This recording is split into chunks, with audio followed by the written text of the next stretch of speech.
여러분 안녕하세요. 오늘 들려드릴 사연은 올해 73세가 된 이옥분 씨의 사연입니다. 이옥분 씨의 이야기는 평범한 한 사람의 이야기일 수도 있지만 그 속에는 나이 들며 겪게 되는 외로움과 가족 사이에서 느끼는 소외감, 그리고 새로운 삶을 향한 용기가 담겨 있습니다. 옥분 씨의 여정을 따라가며 그런 감정들을 함께 느끼고 공감할 수 있는 시간이 되기를 바랍니다. 그럼 옥분 씨의 사연 시작하겠습니다. 어느 가을 아침 옥분 씨가 창문을 열자 싸늘한 공기가 방 안으로 스며들었고 바깥에는 노랗게 물든 나뭇잎들이 바람에 살랑거리고 있었습니다.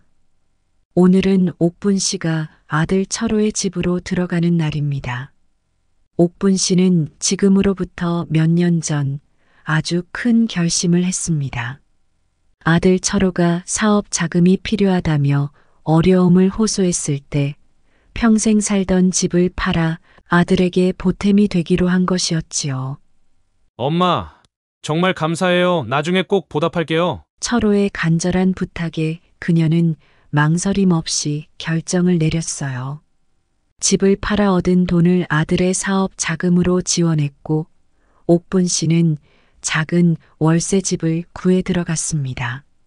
남편도 먼저 세상을 떠나고 홀로 남은 그녀에겐 작은 월세 집도 충분하다 생각했기 때문이죠. 그 대신 아들 철호가 매달 옥분 씨의 월세를 내주겠다고 약속했습니다. 그러나 옥분 씨의 생활은 점점 어려워졌습니다. 막상 아들을 위해 모아놓은 모든 돈을 줘버리니 옥분 씨 앞으로 나오는 쥐꼬리만한 연금으로는 생활비를 감당하기조차 힘들었어요. 그러던 중 몇 달 전 아들 철호가 어머니 옥분 씨를 찾아왔습니다. 엄마, 굳이 그렇게 힘들게 살 필요 없잖아요. 그냥 우리 집에 오세요. 저희랑 함께 지내면 제가 월세로 내드리는 돈을 엄마한테 드리면 되잖아요. 저희가 엄마 모실게요. 옥분 씨는 아들의 제안을 듣고 잠시 망설였지만 결국 철호의 집으로 들어가기로 결심했습니다. 한 달에 조금씩이라도 아들에게 생활비를 받으며 사는 게 오히려 나을지도 모른다는 생각도 들었고 외로운 생활에서 하루빨리 벗어나고 싶다는 생각도 들었던 옥분 씨였습니다. 그리고 가족과 다시 함께 살 수 있다는 기대감에 왠지 모르게 설레는 마음이 들기도 했죠. 하지만 그때 옥분 씨는 그 결정이 새로운 고난의 시작이 될 줄은 미처 알지 못했습니다. 옥분 씨는 아들 집에 도착해 작은 방에 자신이 가져온 짐들을 하나하나 정리했습니다. 방은 작고 창문도 하나뿐이었지만 아들 부부와 함께 생활할 수 있다는 기대감에 마음 한편이 따뜻해지는 것을 느꼈어요. 오랜만에 가족의 일원이 되는 것 같았지요.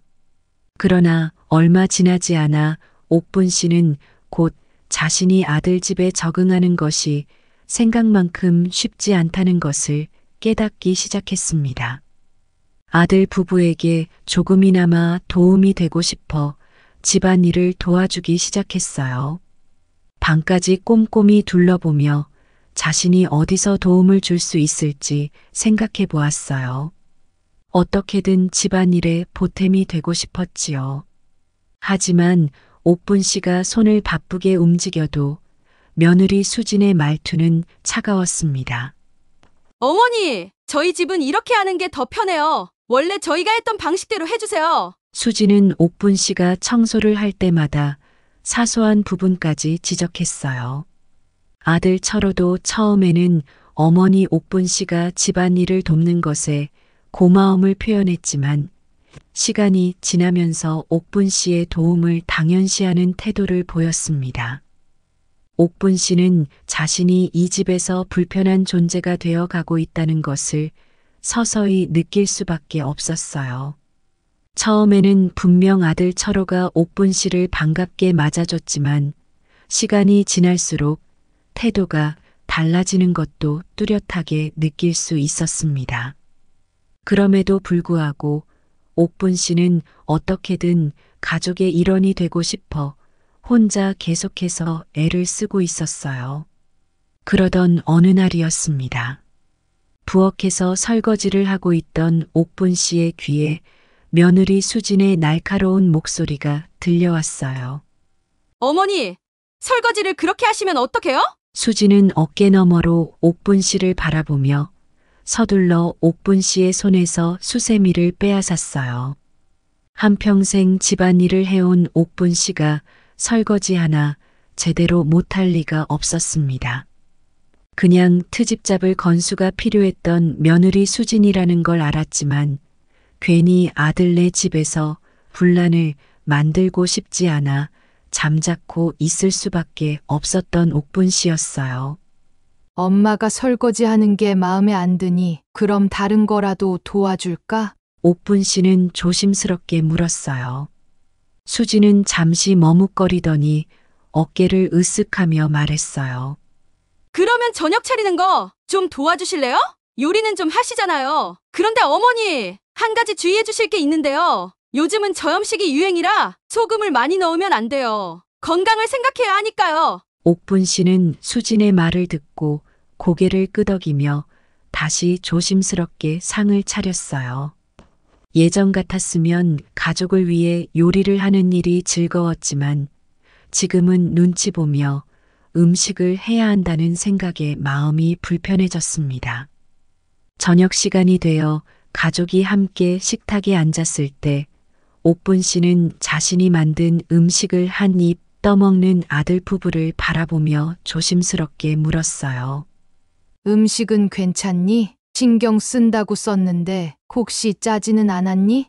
철호는 고개를 끄덕이며 괜찮아요, 엄마. 라고 말했지만 수지는 젓가락을 내려놓으며 작게 한숨을 내쉬었어요.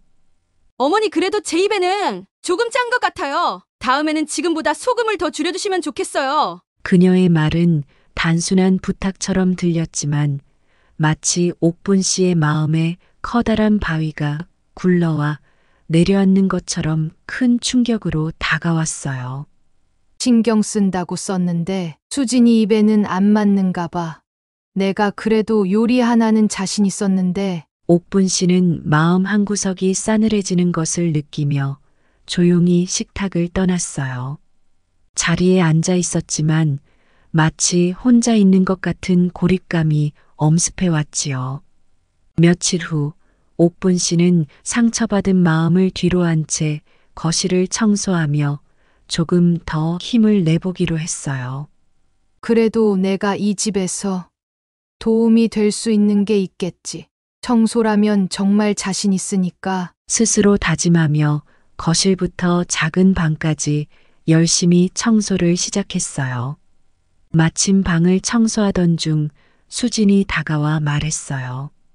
어머니, 그렇게 하시면 안 돼요. 청소기는 이렇게 사용해야 먼지가 더 잘 빨려 들어가요. 2번 설명 안 할 거니까 한 번 가르쳐 줄 때 똑바로 보세요. 수진은 청소기를 잡고 빠르게 사용법을 보여주었어요. 보세요. 이렇게 하셔야 한다고요. 옥분 씨는 순간 멍해졌어요. 자신이 평생 해왔던 일인데도 불구하고 이렇게까지 지적을 받아야 하나 싶었어요. 그러나 아들의 집이니만큼 아들네 부부의 방식에 맞춰주어야 한다고 스스로를 위로할 뿐이었죠. 그래 수진아, 앞으로는 그렇게 할게. 라고 말한 옥분 씨였지만 며느리 수진이가 또다시 괜한 트집을 잡고 있다는 걸 누구보다 잘 느끼고 있던 옥분 씨였습니다. 그날 저녁 아들 철호가 옥분 씨에게 다가와 말했어요.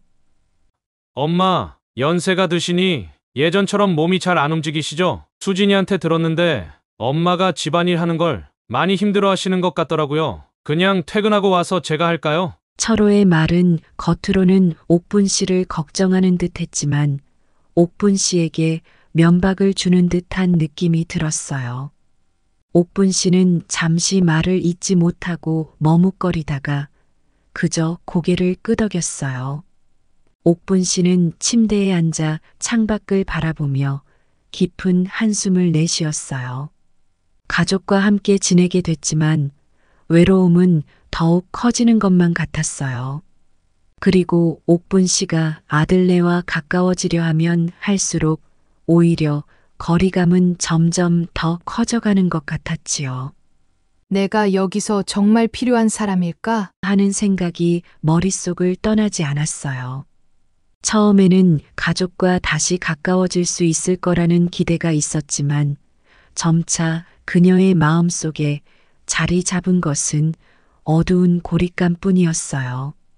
그리고 그런 옥분 씨를 더욱 비참하게 만드는 사실이 하나 있었습니다.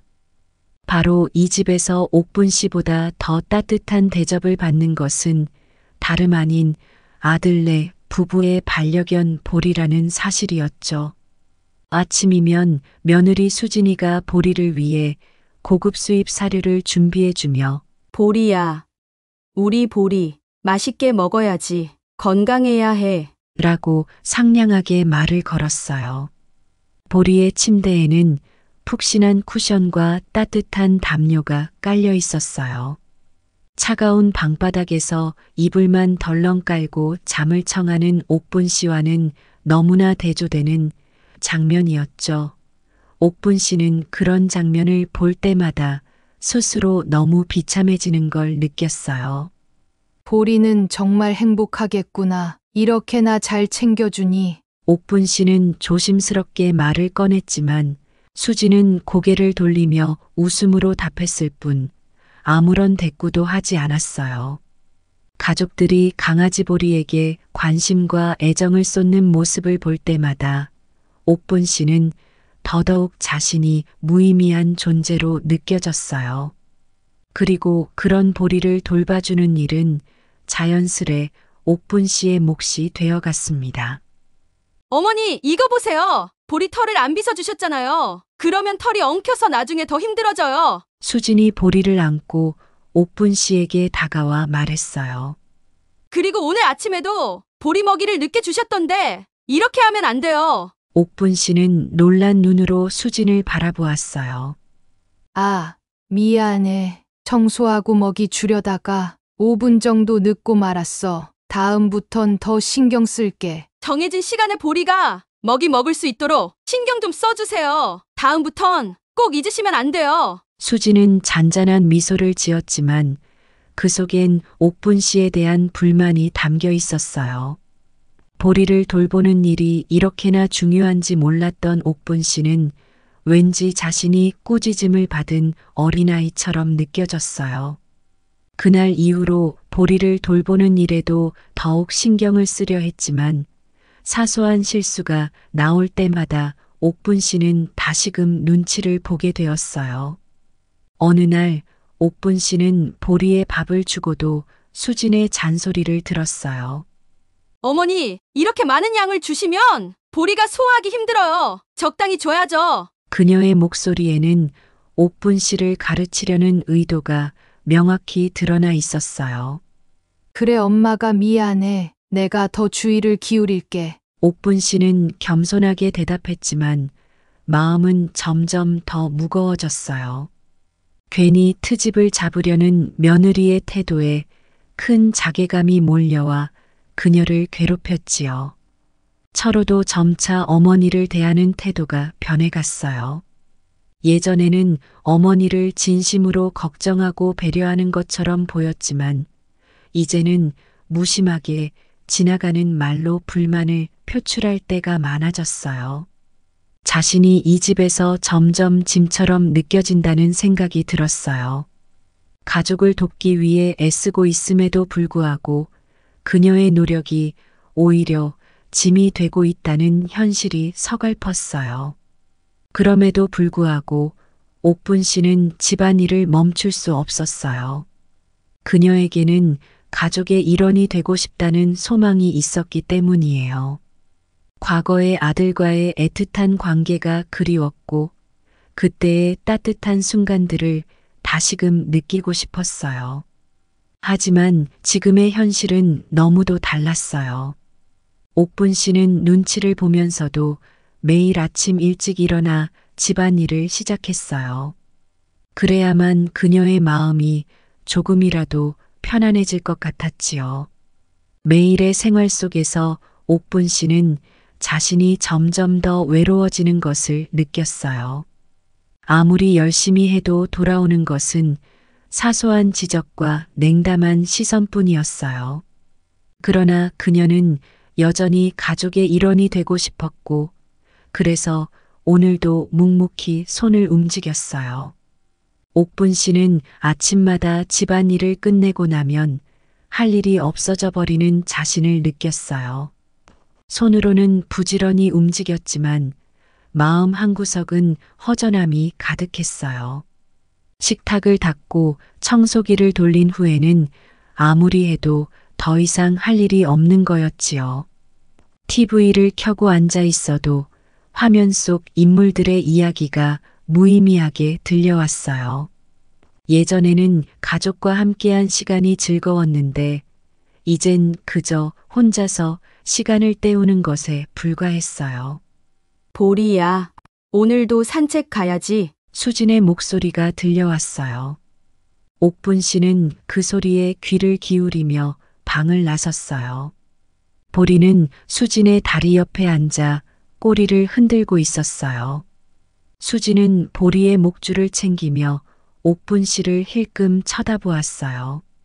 어머니, 오늘은 날씨가 좀 춥네요. 어머니께서 나가시기엔 무리가 아닐까요? 수진은 옥분 씨에게 산책을 권하는 대신 보리와 함께 밖으로 나가버렸어요.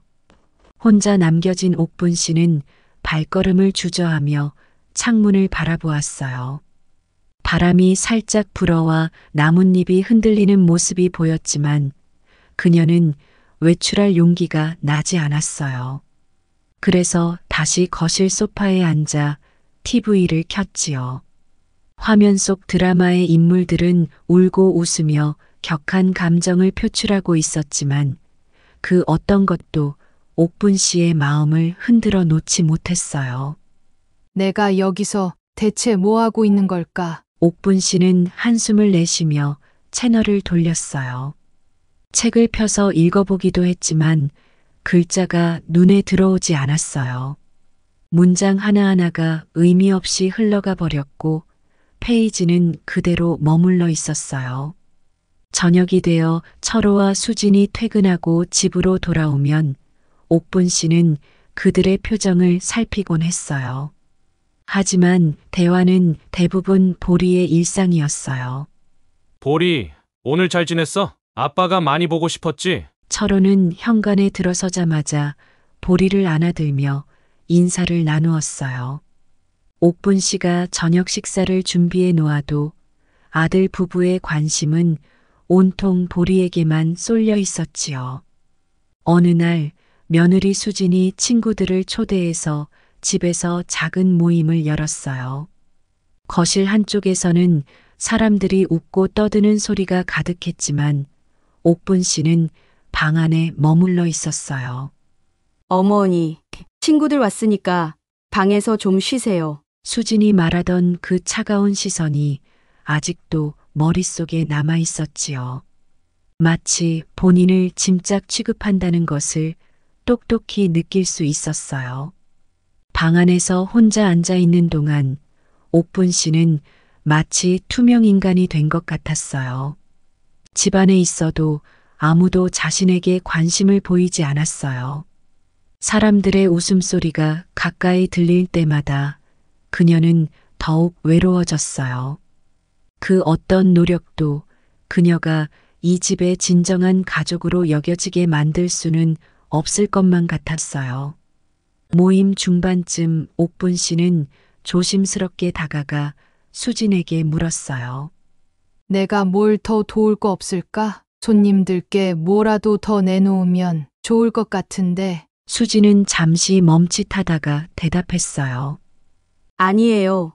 어머니 있으시면 괜히 손님들이 눈치 보고 불편해하니까 그냥 방에 들어가서 쉬고 계세요. 그녀는 옥분 씨의 제안을 단호하게 거절했어요.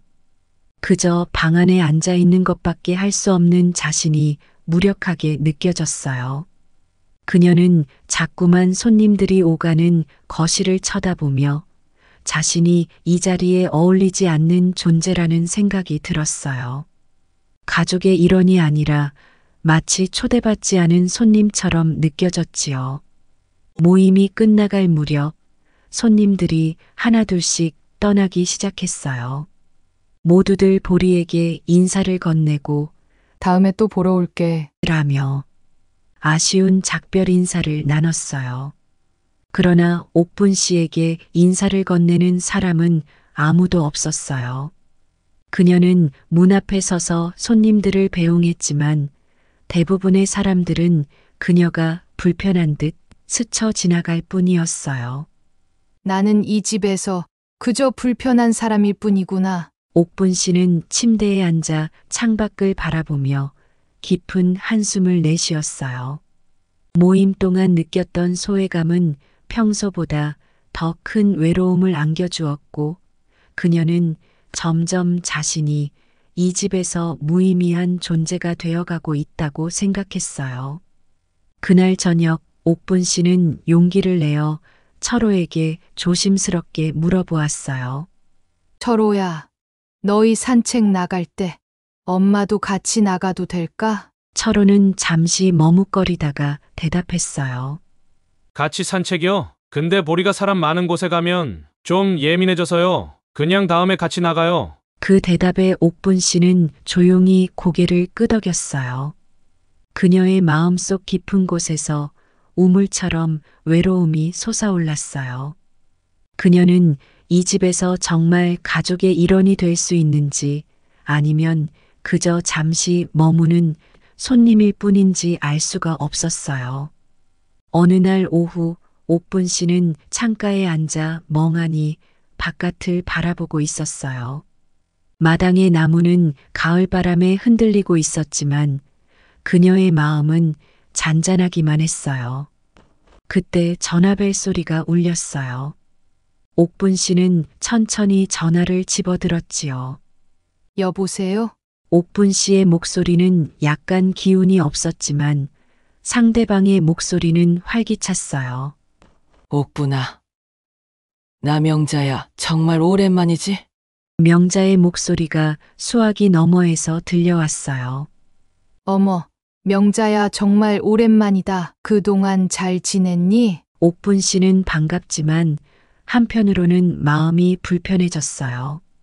명자와의 통화가 오랜만이라 반가웠지만 오랫동안 나누지 못했던 이야기가 생각났기 때문이었어요. 응. 나야 잘 지내지. 요즘 아들 집에 와 있는데 여기서 너무 잘해줘서 아주 편하게 지내고 있어. 명자는 웃음소리와 함께 자랑하듯 이야기를 이어갔어요.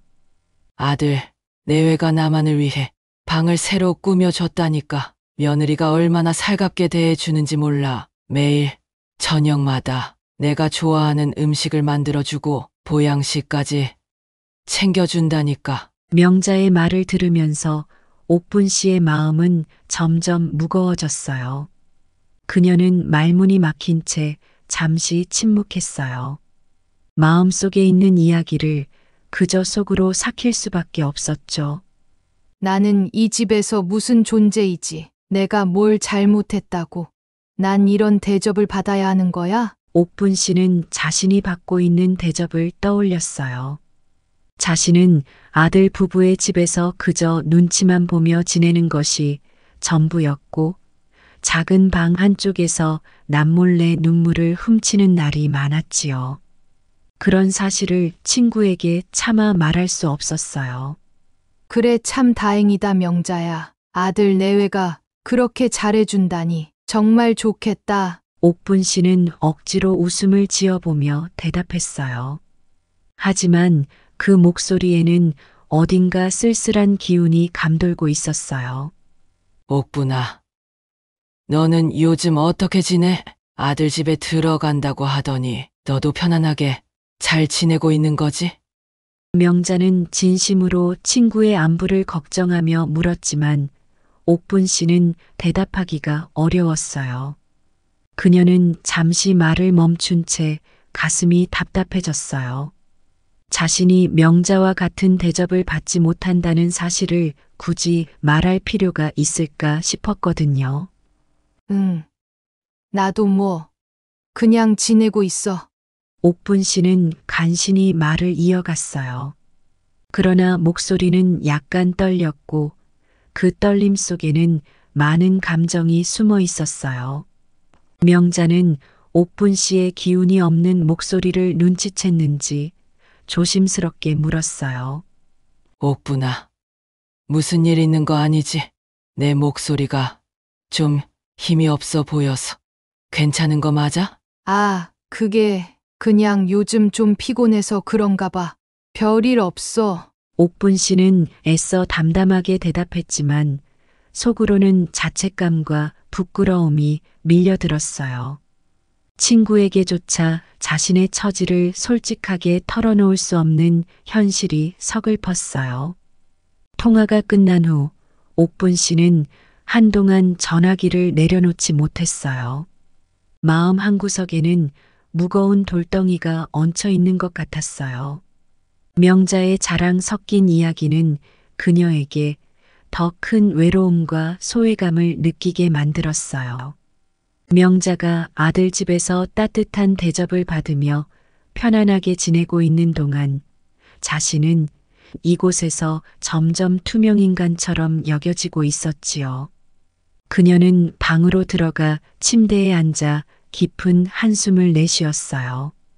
이럴 줄 알았으면 철호를 도와줬어도 안 됐고 이 집에 들어와서도 안 됐던 거야. 그 생각이 그녀의 가슴을 파고들었어요. 명자의 말 한마디 한마디가 그녀의 외로움을 더욱 선명하게 드러내주는 것 같았어요. 옥분 씨는 가슴 깊숙이 묻어두었던 슬픔이 서서히 솟아오르는 것을 느꼈어요.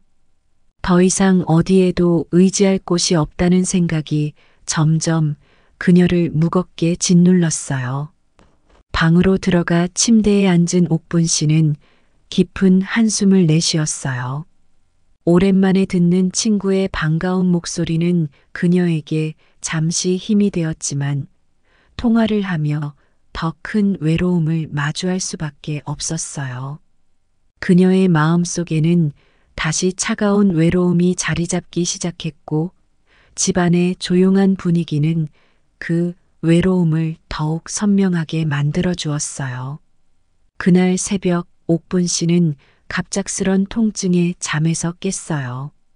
배가 아파오는 동시에 식은땀이 나고 숨쉬기가 힘들어졌어요.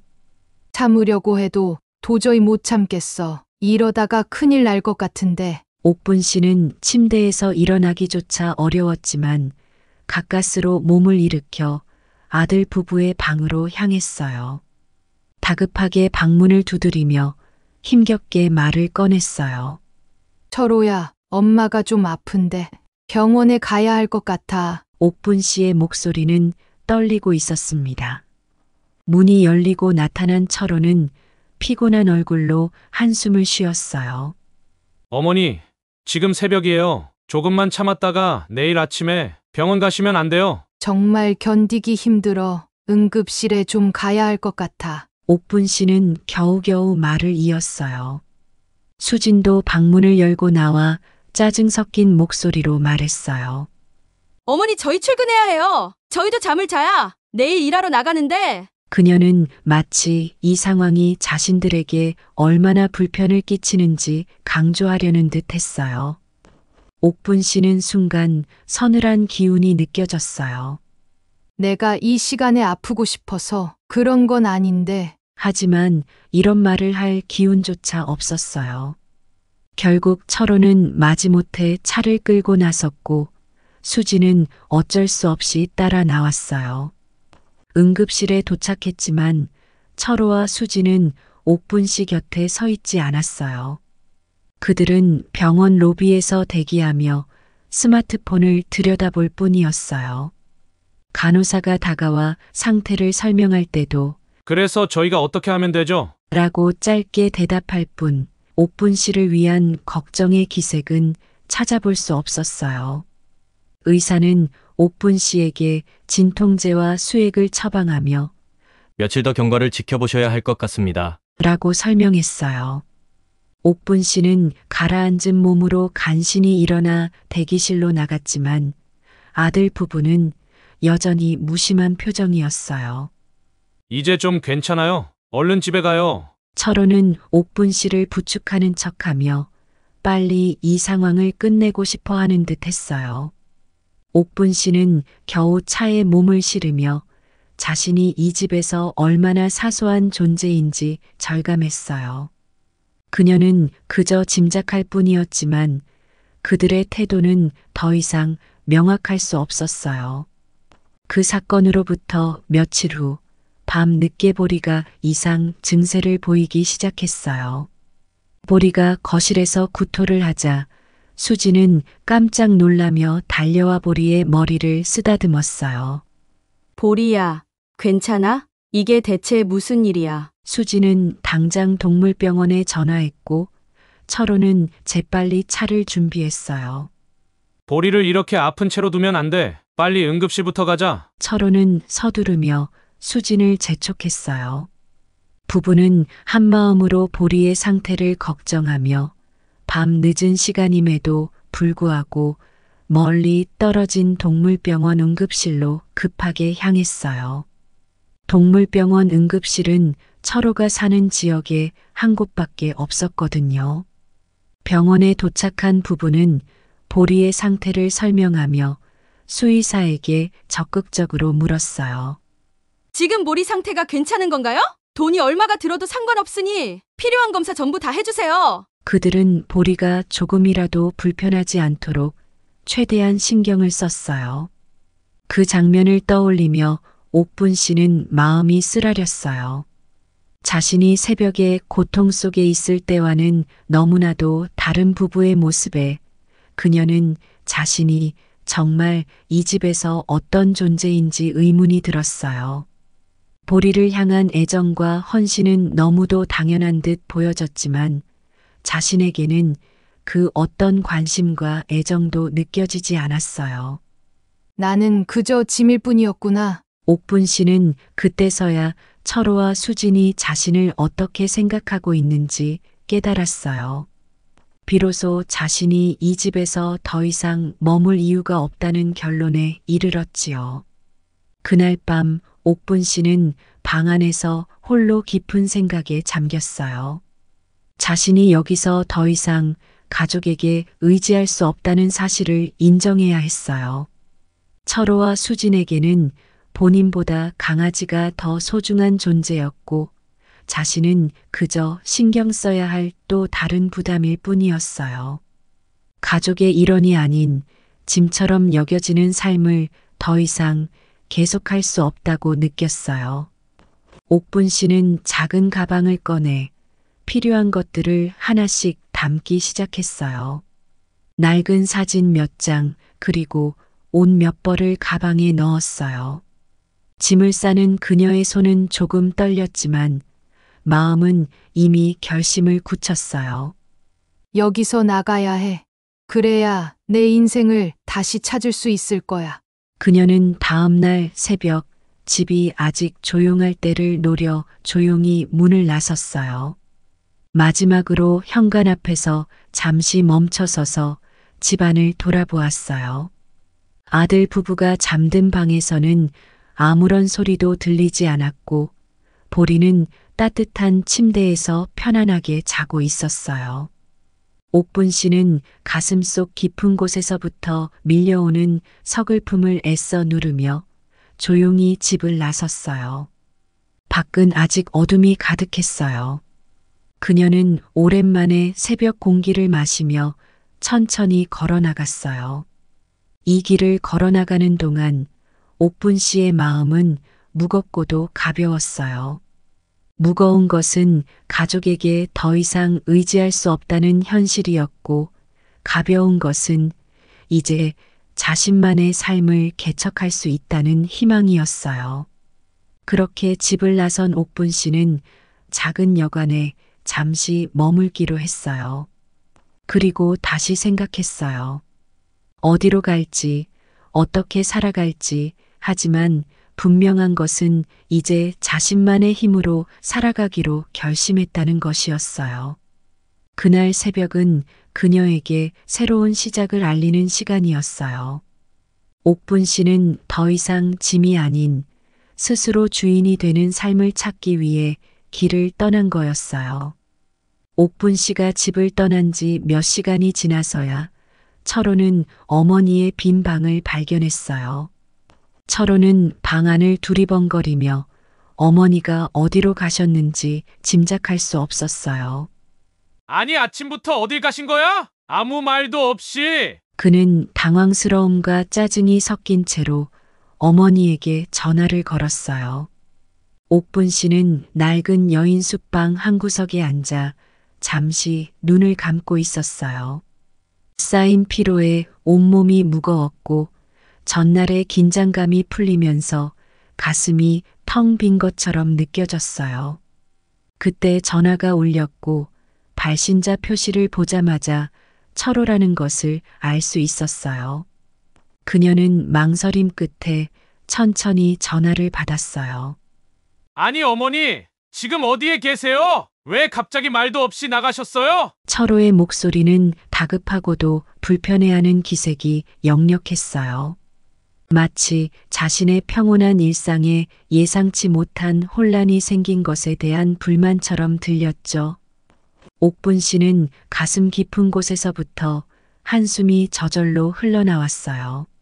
철호야, 너희 집은 내가 있을 곳이 아니더구나. 매일 눈치 보며 사는 게 너무 힘들었어. 그녀의 목소리는 낮았고 오랜 시간 억눌러왔던 감정이 담겨 있었어요. 말할 때마다 마음 한편이 무너져 내리는 듯 했지만 지금 아니면 이 이야기를 할 수 없을 것 같았어요. 잠시 침묵이 이어졌고 철호는 그 침묵을 견디지 못한 듯 짜증을 내기 시작했어요. 엄마! 말도 없이 그렇게 갑자기 나가시면 저희 보고 어쩌라는 거예요? 아침에 일어나 보니까 엄마가 없어서 얼마나 당황했는지 아세요? 철호의 말투는 점점 날카로워졌어요.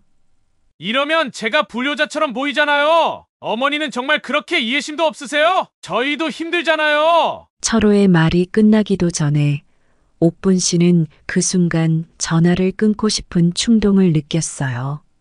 하지만 차마 그러지 못하고 대신 묵묵히 그의 말을 듣고 있었어요. 철호 집에 있는 동안 철호는 한 번이라도 내 마음을 헤아려 본 적이 있을까? 그녀는 그동안 쌓여왔던 섭섭함과 외로움이 밀려오는 것을 느꼈어요. 철호에게는 그저 자신들의 일상이 방해받는 것이 가장 큰 문제였고 어머니의 고통이나 외로움은 별로 중요하지 않은 것처럼 보였어요. 철호야, 내가 그 집에서 어떻게 지내왔는지 너는 정말 몰랐니? 그저 내가 너희 집에 있으면 다 괜찮은 거라고 생각했니? 그녀는 마음속에 쌓인 감정을 차분히 풀어내려고 애썼지만 목소리에는 떨림이 묻어났어요. 나도 사람이야. 나도 행복하고 싶고 편안하게 지내고 싶어. 그런데 매일 아들과 며느리 눈치 보면서 살아가는 게 얼마나 힘들었는지 너는 정말 몰랐나 보구나. 그리고 어떻게 엄마를 너희가 키우는 강아지보다 못하게 대할 수가 있어? 그러나 철호는 어머니의 말을 듣고도 이해하려고 하지 않았어요. 오히려 방어적인 태도로 말했어요. 아니, 그야 저도 직장 다니느라 힘들고 수진도 그렇고 보리도 우리한테는 가족이나 마찬가지라고요. 엄마 손주라고 생각해보세요. 그럼 저희가 보리를 왜 더 아끼는지 이해하실 수 있으실 거예요. 엄마는 왜 저희 입장을 생각해 주시지 않으세요? 저희도 나름대로 최선을 다했어요. 옥분 씨는 더 이상 말을 이어갈 수 없었어요. 철호의 말 한마디 한마디가 그녀의 마음속에 깊이 박히면서 그동안의 고통과 외로움이 다시금 선명하게 떠올랐어요. 이 아이는 정말로 내 마음을 이해하지 못하는구나. 나는 그 집에서 정말 필요 없는 사람이었어. 그 깨달음이 그녀의 마음을 더욱 싸늘하게 만들었어요. 더 이상 할 말이 없었고 대화는 더 이상 이어져서는 안 될 것 같았어요. 옥분 씨는 조용히 전화를 끊고 한참 동안 멍하니 전화기를 쳐다보았어요. 그녀의 마음은 마치 얼어붙은 것처럼 차가워졌고 복잡한 감정들이 얽혀 있었습니다. 철호의 태도와 말투는 결국 그녀가 이 집을 떠나야 한다는 결심이 틀리지 않았다는 것을 확신하게 만들어 주었어요. 침대에 앉아 있던 그녀는 창밖을 바라보며 혼잣말처럼 속삭였어요. 다시 혼자서 살아가면 돼. 아들의 도움도 받지 않고 내 스스로 내 인생을 살아갈 거야. 그녀의 목소리는 희미하게 떨렸지만 그 속에는 스스로의 삶을 다시 찾아야 한다는 결심이 담겨 있었어요. 옥분 씨는 깊이 숨을 들이쉬며 앞으로 어떻게 살아갈지 생각에 잠겼어요. 이제는 더 이상 누구의 눈치도 보지 않고 자기 힘으로 살아가는 방법을 찾아야 할 때였어요. 여인숙은 오래되고 낡았지만 옥분 씨에게는 그저 혼자만의 공간이 생긴 것만으로도 위안이 되었어요. 아무도 그녀를 간섭하지 않는 이곳에서 오랜만에 홀로 서기를 위한 준비를 시작했어요. 하지만 생활비와 월세를 마련하기 위해 일을 구해야만 했어요. 나이든 여성을 받아줄 만한 일자리를 찾기란 쉽지 않았지만 옥분 씨는 포기하지 않았어요. 며칠 후 마침내 근처 초등학교에서 청소 일을 구할 수 있었어요. 저희 학교는 나이 많은 분들도 환영해요. 열심히 일해 주실 수 있다면 나이는 상관없어요. 교장 선생님의 말에 옥분 씨는 안도의 한숨을 내쉬었어요. 나이 들어서도 일을 할 수 있다는 사실이 그녀에게 작은 희망을 주었어요. 나이가 들어서 그런지 학교에서의 일은 생각보다 고단했지만 옥분 씨는 묵묵히 일을 해나갔어요. 매일 아침 일찍 일어나 교실과 복도를 쓸고 닦으며 오랫동안 느껴보지 못했던 보람을 찾기 시작했어요. 아이들이 지나가며 할머니 안녕하세요. 라고 인사할 때마다 옥분 씨의 얼굴에는 미소가 떠올랐어요. 그 작은 인사말들이 그녀에게는 큰 힘이 되었지요. 시간이 지나면서 옥분 씨는 꾸준히 학교에서 일하며 비상금을 조금씩 채워나갔어요. 그녀는 하루하루 모은 돈으로 드디어 월세방 보증금을 마련할 수 있게 되었어요. 드디어 나만의 공간이 생기는구나. 작은 월세방이지만 여인숙보단 훨씬 나아. 옥분 씨는 계약서에 서명하며 오래된 여인숙을 벗어날 생각에 가슴이 벅찼어요. 그녀가 새로 구한 방은 작고 소박했지만 아들 집과는 비교할 수 없는 아늑함을 느낄 수 있었어요. 창문을 열면 햇살이 방 안을 가득 채우고 새소리가 들려왔어요. 이곳은 비록 좁고 허름했지만 옥분 씨에게는 진정한 자유와 평온을 주는 공간이었어요. 옥분 씨는 새 집에 들어서자마자 책상 위에 작은 화분을 놓고 벽에 옛 사진을 걸었어요. 그녀의 작은 보금자리는 이제 막 시작된 새로운 인생의 출발점이 되었어요. 더 이상 눈치 볼 필요도 누군가에게 의지할 필요도 없었어요. 혼자서도 충분히 살아갈 수 있다는 자신감이 그녀를 가득 채웠어요. 학교에서의 일은 계속 이어졌고 옥분 씨는 여전히 매일 아침 학교로 향했어요. 아이들의 밝은 얼굴을 보며 깨끗하게 닦인 교실과 복도를 보며 스스로의 삶에 대한 자부심을 느꼈어요. 이제는 남들에게 휘둘리지 않고 스스로 선택한 길을 걸어가는 것이 얼마나 소중한지 깨달았어요. 옥분 씨는 그렇게 나이 들어서도 혼자서 잘 살 수 있다는 자신감을 얻었고 자신이 비록 고독할 때도 있지만 그것조차 이제는 그녀의 선택이었다는 사실이 마음을 편안하게 해주었어요. 그녀의 인생은 새로운 활력을 찾아가고 있었고 그동안 잃어버렸던 자립심과 자존감을 되찾고 있었어요. 지금까지 옥분 씨의 사연을 들어주신 여러분께 감사의 인사를 전합니다. 옥분 씨의 이야기는 단순히 한 사람의 인생 이야기일 수도 있지만 어쩌면 우리 모두가 한 번쯤 마주할 수 있는 현실을 반영한 이야기이기도 합니다. 가족이라는 울타리 안에서도 누군가는 외로움을 느끼고 그 속에서 자신의 자리를 찾으려 애쓰며 때로는 스스로의 힘으로 일어서야 할 때가 있습니다. 옥분 씨는 결국 자신이 머물 곳을 찾았고 비록 혼자지만 진정한 자유와 평온을 느끼며 새로운 삶을 시작할 수 있었습니다. 이 이야기가 인생의 길을 걸어가면서 어려움과 고독을 마주한 분들에게 작은 용기와 위로가 되기를 바랍니다. 때로는 혼자서도 충분히 강할 수 있으며 나만의 행복을 찾는 여정이 언제나 우리 앞에 열려 있다는 것을 기억해 주세요.